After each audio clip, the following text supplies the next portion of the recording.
Hi guys! For today's video, ipapakita ko sa inyo yung mga pagkain sa Vikings Bacolod. Ayan yung mga sashimi, salmon, shrimp tempura, fried kangkong.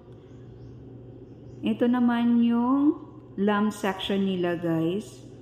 Hindi ko pa yan natikman yung lamb kasi ayaw ko. Kasi dumudugo-dugo siya guys. Pero yung anak ko nasarapan talaga sa lamb meat.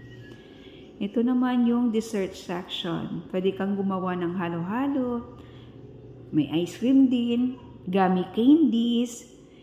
Ito naman yung fruit section nila. Yung watermelon, pineapple. Siyempre, yan naman yung cake section nila guys.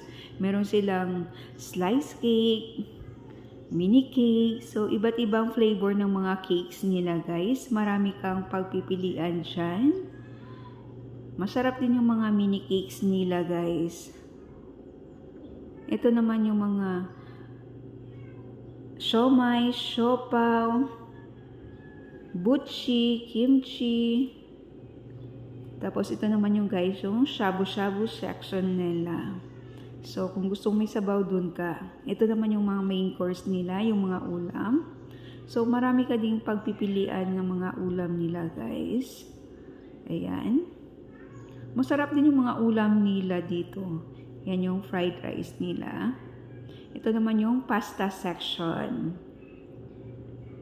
Ayan guys. So ito naman yung mga vegetable salad. So kung gusto mong gumawa ng mga salad, so yan.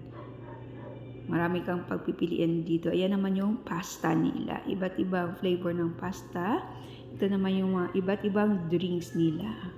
Meron din ditong beer. Ayan. Thank you for watching.